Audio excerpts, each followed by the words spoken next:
Sir मेरी सिर्फ आपसे विनम्र बेनती है कि एक कौम की सेंटिमेंट्स जो जुड़ी हुई जिसके प्रधानमंत्री जी ने भी पिछले सेशन में कहा कि जो कानून में नहीं आता। सर प्लीज सर ये मर्सी पिटीशन कानून में नहीं है सर। मर्सी पिटीशन के बारे में आपने विषय जिसका माँ बाप जिंदा नहीं है, जिसका परिवार नहीं है, कि आपने बदल कर रख दिया। मान्यवर, मैं कहना चाहता हूं हमने राजद्रोह की जगह देशद्रोह की स्थिति रखी। अब ये देश आजाद हो चुका है, लोकतांत्रिक देश है।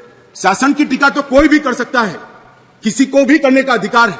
इसके लिए इस देश में अब किसी को जेल में नहीं जाना पड़ेगा, चाहे हमारा शासन है।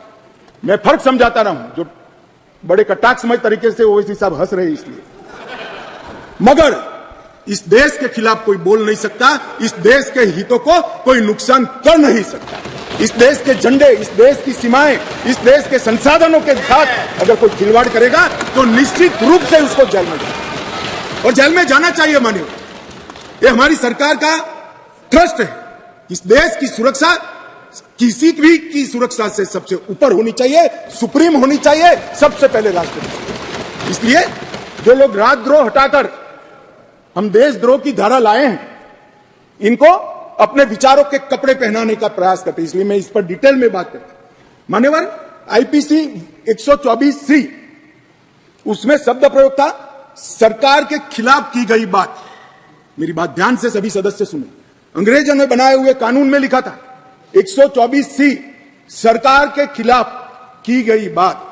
बीएनएस धारा 152 जो इसकी जगह आई है, भारत की संप्रभुता, एकता और अखंडता को तोड़ने वालों पर इस धारा का उपयोग है। वहां सरकार शब्द प्रयोग है, यहां देश है, भारत शब्द प्रयोग है। आईपीसी में आसन या प्रयोजन की बात नहीं की थी। किस उद्देश्य से आप बोलते हैं, किस उद्देश्य से करते हैं, इसकी बात ही नहीं की। करना ही काफी है। हमने इसमें देशद्रोह की डेफिनेशन में आशय की बात करी है। उसका उद्देश्य क्या है, उसका आशय क्या है, इसका महत्व है। अगर उद्देश्य देशद्रोह का है तो इसको कठोर से कठोर दंड मिलना चाहिए, और उद्देश्य अगर शासन का विरोध करना है तो उसको दंड नहीं मिलना चाहिए। उसको वाणी स्वतंत्रता का अधिकार है। अब घृणा और अवमानना, शासन की अवमानना, शासन की घृणा करना, तिरस्कार करना, इसको हटाकर हमने शब्द प्रयोग क्या किया है, सशस्त्र विद्रोह, विध्वंसक गतिविधियां और अलगाववादी गतिविधियां शब्द प्रयोग। और अगर कोई कहता है सशस्त्र विद्रोह, बम धमाके, गोलीबारी और विध्वंसक प्रवृत्ति करने के बाद भी कोई जेल में नहीं जाना चाहिए, तो मैं इस विचार से इत्तेफाक नहीं रखता हूं। इस जेल में जाने ही चाहिए, सजा होनी ही चाहिए। इस देश में किसी को यह अधिकार नहीं है। मान्यवर, मैं इसलिए कहता हूं कि कुछ लोग ये नए इनिशिएटिव को अपना कलर देने का प्रयास करें, मगर आपका कलर, आपकी सोच, आपके विचार, आपकी नजर आपको मुबारक हो। हम तो संविधान की स्पिरिट को लेकर आगे चलने वाले लोग हैं। देश के खिलाफ जो कुछ करेगा उसको जरूर सजा होगी, ऐसा कानून में होना चाहिए। मान्यवर, आज मैं इतना ही कहना चाहता हूं कि हजारों स्वतंत्र सेनानी जो राजद्रोह की कलम के तहत अपने जीवन का सुवर्ण काल जेल में काटे, देश को आजादी दिलाने के लिए, अंग्रेजों को देश में निकालने के लिए, आज नरेंद्र मोदी सरकार के इनिशिएटिव से इनके आत्मा को एक प्रकार से जरूर संतुष्टि मिलेगी कि आजाद भारत में आज यह न्यायी प्रोविजन को मान्यवर, हमने महिलाओं और बच्चों की सुरक्षा के लिए भी ढेर सारे प्रोविजन किए हैं। मान्यवर, भारतीय न्याय संहिता में एक नया चैप्टर महिलाओं और बच्चे के प्रति अपराध का हमने ऐड किया है। इस विधेयक में 18 वर्ष से कम उम्र की महिला के बलात्कार से संबंधित प्रोविजन में हम बदलाव कर रहे हैं। मौजूदा बलात्कार का प्रोविजन रीनंबरिंग तो हुआ है, तथा नाबालिग महिलाओं के सामूहिक बलात्कार को पॉक्सो के साथ सुसंगत बना देता है, क्योंकि कुछ प्रोविजन ऐसे थे जो पॉक्सो में ज्यादा हार्ड थे, जिनको फेवर करनी थी वहां पुलिस स्टेशन में पॉक्सो अप्लाई नहीं किया जा सकता है। अब पॉक्सो अप्लाई करे न करे, बलात्कार करने मात्र से पॉक्सो की सभी धाराएं ये न्याय संहिता के माध्यम से लागू हो जाएगी और उनको सजा। आयु का अधिकार आधारित वर्गीकरण ठीक नहीं था। क्रमशः 18, 16 और 12 वर्ष की उम्र के नाबालिगों के बलात्कार के लिए हमने अलग अलग सजा का निर्धारण किया है।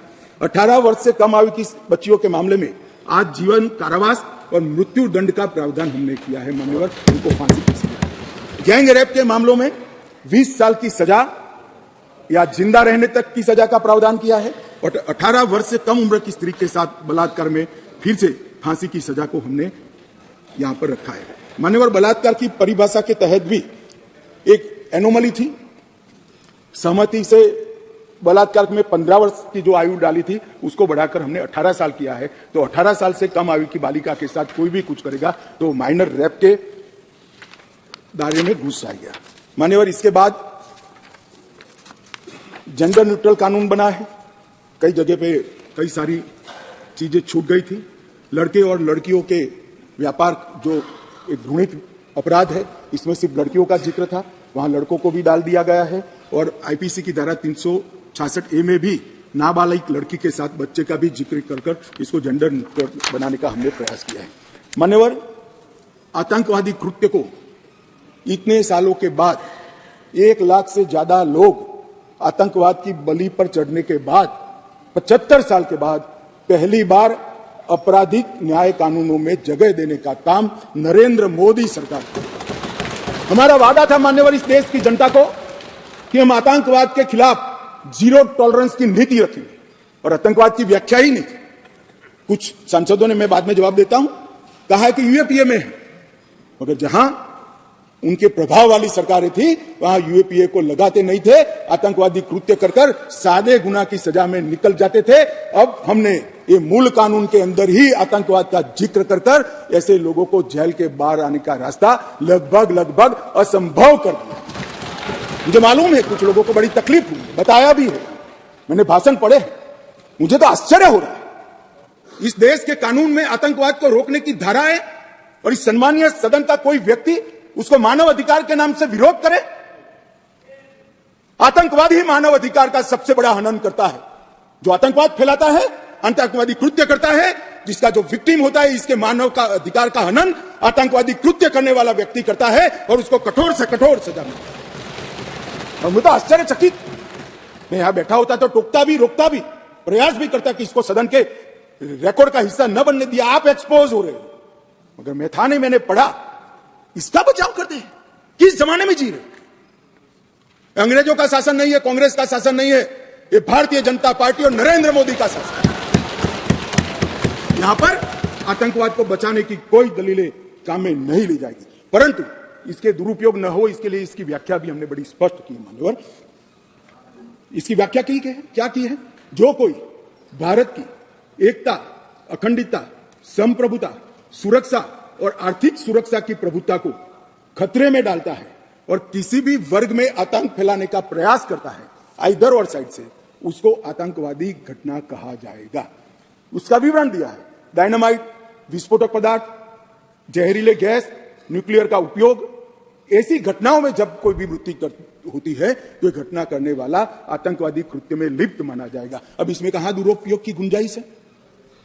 मगर मन में एक भय पड़ा है मान्यवर, वो भय से ये विरोध जन्म लेता है।